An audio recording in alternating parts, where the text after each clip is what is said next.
Кто предупрежден, тот вооружен. Так, немного с юмором приветствует участников фестиваля «Радио без границ». Специфика ведь этого фестиваля в том, что он ориентирован не только на российского слушателя, а на русскоязычную аудиторию практически всего мира. Это еще 25, по разным оценкам, 40 миллионов человек, которые говорят по-русски и готовы слушать разные русские материалы. На 40 миллионов зарубежных русских слушателей сегодня полноценно работают две радиостанции. Это «Матрешка» в Лондоне и «Русский Берлин», Германия. Сегодня перед радиостанциями стоит главная задача – делать интересный контент. Примером стали радиопрограммы победителей фестиваля.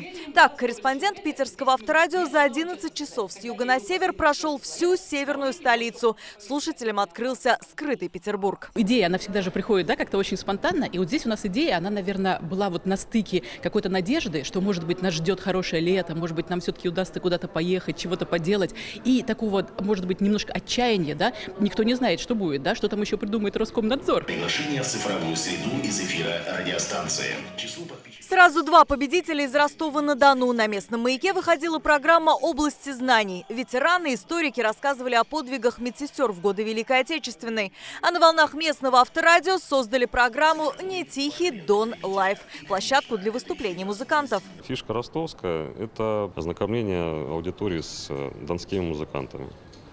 В том числе и с казачьими песнями, в том числе и с большой, огромной джазовой культурой и с самобытными авторами-исполнителями. Казанские победители «Эхо Москвы» говорят, что и дальше будут создавать качественные новости. Тем более, что впереди важное событие для всей страны – перепись. Той информации, которая у нас звучит, ей доверяют, это абсолютно точно. Это мы будем и во время переписи. У нас сейчас идет программа, которая дает какую-то информацию о том, что это будет. Двухдневный фестиваль – это мастер-классы, знакомство с радиостудиями, обсуждение интернет-вещания, чтобы быть на одной волне. Наша задача – побольше познакомить с нашей республикой, с ее столицей.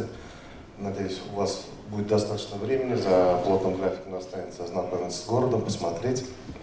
Но со своей стороны хотел пожелать, чтобы у вас были комфортные условия, и работа была продуктивной, во благо, и чтобы вынесли для себя много полезного. Алия Хайрудинова, Марат Зайдуллин, ТНВ, Казань. Закажи рекламу на ТНВ. Телефон в Казани 5 705 100.